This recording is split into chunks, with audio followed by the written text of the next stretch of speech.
The world belongs to optimists. If you're going to do anything big, you must believe it will happen, for reality is delayed consciousness. Welcome to TheorySix, where we discuss the philosophy of living the modern American Renaissance life through faith, family, our forefathers, the future, fitness, and finances. When I was working in Dallas at a private home services company, I rose through the ranks by chance, positioning, and grit through hard work. Ambition led me to apply for a job 6 months before I even completed my accounting degree. They say luck is when preparation meets opportunity. I was prepared to get the job, and when given the opportunity, the job was mine, and I worked hard and rose through the ranks. They also say talk is cheap, victimhood is for the weak. The early bird gets the worm. The early bird gets the worm. He who plans for victory has the odds ever in his favor. As you plan and look through the lenses of your life, in your imagination, are you living the dream of your youth? If not, take that action now. Not tomorrow, not when you achieve an unrealized goal, not when you think maybe now, because you may look back and realize when you were 10, you wanted that toy. When you were 20, you wanted that car. When you're 25, you wanted that job. When you were 35, you wanted that vacation. When you were 45, 55, 65, 75, 80 years old, you're looking back and wondering where has the time gone. As you plan and look through the lenses of your life, in your imagination, are you living the dream of your youth? If not, take the action now.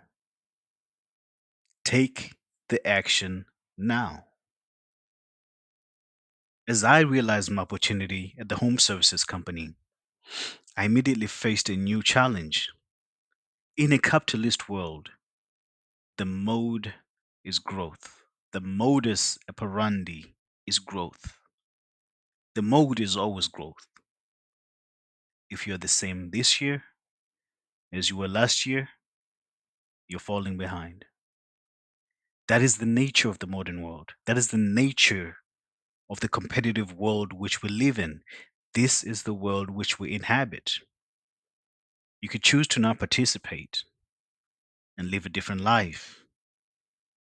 However, you realize that as time goes, you are being left far, far behind. That is the nature of the modern world. Rise against the tide of the modern world, and you will forever paddle against the raging waters. Know when you cannot compete. Know the difference between the reality of the majority rule and the reality of the minority rule. Know the difference between the reality of the majority rule and the minority rule. The world that you inhabit is shaped by forces far greater than yourself. The reality which you live is shaped by forces that you imagine and create. Now, this applies here in America, in the Western world, in some parts of South America and Africa and Asia. We have the limited ability to imagine a reality, shape that reality, and then manifest that reality. Know when you cannot compete. Know the difference between the reality of the majority rule and the minority rule. Use the simple rule. If it is in your advantage, make a forward move. If not, stay where you are. May sound contradictory, however, it's the key to your coming success.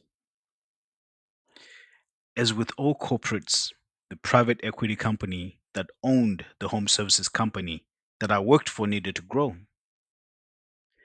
The fastest path to grow as companies mature is through acquisition. Microsoft, Apple, Google, Ford, General Motors, any company you can think of, first grew organically and then acquired other companies and then rapidly grew. When the opportunity presented itself, the In private equity Pierpont company I Morgan, worked for to acquired understand another the vast company scope of in the Pierpont's same influence, industry, in the we same must region, first in the same rewind to a service time area. long before America was an economic powerhouse. Now, With a when $21 another company trillion is acquired by another GDP, company and they it's merge all too together, easy to forget that this is a America merger was and once an acquisition. emerging market, one And that, when not mergers too and long acquisition ago, was happen, almost they entirely must dependent form a upon new British company into a capital. single So, entity. without There further will be ado, let's redundancies. explore the story of how a There will be two combination of people that do the timing, same job. genius, and connections made Only the J.P. Morgan best, the most if the powerful companies man run in well, the history of will American stay finance. and continue on into the new entity. I had to prove myself. I had to prove my position. I had to work hard. I watched people quit and lose their jobs due to redundancy, quit due to fear of uncertainty, fear of the unknown. They could not see past what was going on in their eyes. They could not manifest in their mind the outcome that they wanted. Now remember, the world which we inhabit is shaped by forces far greater than ourselves. However, within those forces, we exist and can imagine a life and create that reality. I had to see myself as the leader in the merged entity, in the position that I operated. I made time to think, meditate, and I spoke to trusted advisors. You must see yourself where you want to be and chart the course. Leverage all your resources that will get you to your goal. If you don't have resources or if you don't know the path, chances are someone has done what you want to do. Someone has walked the path which you now walk. There is nothing new under the sun. In the world of information availability, seek and you will find. There's information everywhere about anything. Through the changes, I rose to become the financial controller of the merged entity. And looking back, I see that I succeeded because I believed in my ability to execute that belief and manifest it into reality. This story highlights only the positives. The positive aspect is optimism. The stories we tell ourselves about our past matter. The imagination of your forefathers must be in the best light. The failures of your forefathers must be observed as a necessary lesson for growth, if not for them, for you. So, as when those that come after you look back to you as their forefather, you would have built for them a better world for them to continue to grow. The world belongs to optimists. I took some sayings and made them a work philosophy of some sort, a life philosophy in some ways. Many sayings. For the sake of today, I will mention three. Nice clothes will take you a long way. Do not chase, attract. Use the opportunity, don't reinvent the wheel. As you move through the world, past the mundane and into your imagined future, make each decision with pristine ambition and clarity of vision. Your mind will actualize your vision, your subconscious will manifest into action. In the industry of marketing and sales, the saying goes people do not buy products, they buy you. People are more likely to buy from a salesperson they trust and connect with. Your projection is the same. The outcome must be as you imagine it. You must buy into yourself for others to support your vision. This will happen to them subconsciously. You will also face haters and unbelievers. Do not mind them. Use them as motivation. People remember more of their losses than victories. People remember what hurt them far more than what pleased them. There is a Shona proverb: an axe forgets the trees it chopped, but the stump never forgets the axe. Victory is yours through raw ambition. The world belongs to optimists. I once read a book called Raving Fans. In it, it states successful organizations have one common central focus: customers. It doesn't matter if it's a business, a professional practice, a hospital, or a government agency. Success comes to those, and only those, who are obsessed with looking after customers. You are your number one customer. In Theory 6, the fundamental principles we subscribe to are those of faith, family, our forefathers, the future, fitness, and finances. Are you taking care of you, the number one customer?